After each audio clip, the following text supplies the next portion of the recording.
Okay, natibag na naman namin yung matitigas na magkakatakip na bato. Ayan, kitang-kita na yung dalawang pader. Yan yung isang pader, saka ito yung isang pader. Yan. Yan yung isang pader. Yan, hanggang dyan yan ang pader na yan. Mataas na yan. Tapos nung matibag namin yung flooring dito, ano naman siya, makinis na slope, pa-slanting siya, pa-slanting. Parang kagaya din nung dati dito, kasi pa-slanting din ito nung bakbakin namin. Tapos lumabas naman, pa-slanting na naman.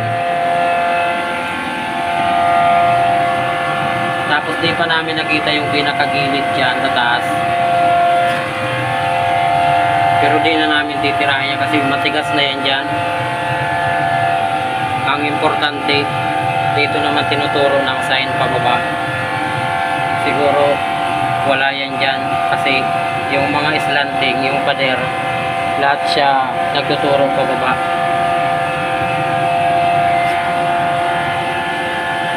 Okay. Yan o, tumaas ako ng konti o. Yung pader niya, yeah, lumabas talaga yung pader din pala to. Siguro pag natanggal tong slope na to, pader pa rin yan eh.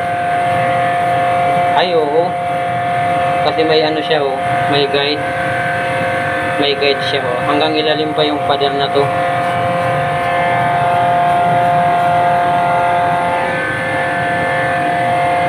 Oh, yan oh, pailalim pa talaga oh.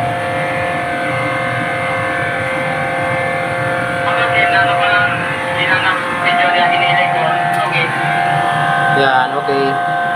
Pa-slope, dalawang pader, makaharap. Tapos dito tinuturo talaga sa baba. Yung ano dito, yung pa-slanting. Yan, pagdating dito, nagpababa siya ng konti. Parang bubong siya. Parang bubong. Parang nagbubong siya. Bumaba ng konti.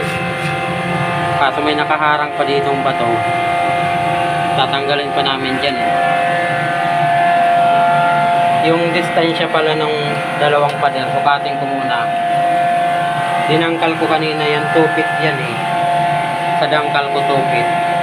Try natin kung talagang 2 feet siya.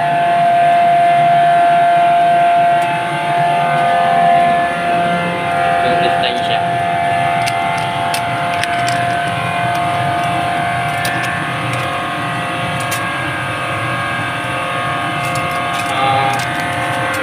Dito. Ayun, saktong-sakto sa 2 feet oh. Ay.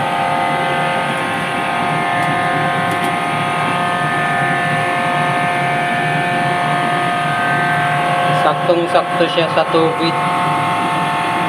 Yung dalawang pader na magkaharap. Yan o, saktong-sakto sa 2 feet. Tama yung ano ko, yung dangkal.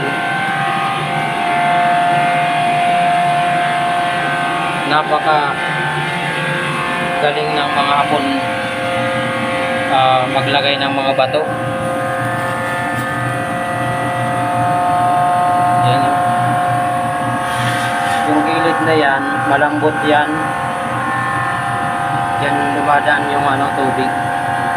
Yung gilid ng pader. Tapos dyan tinuturo sa gitna. Yan tinuturo ng mga pa-slope ng slanting. Napakaganda.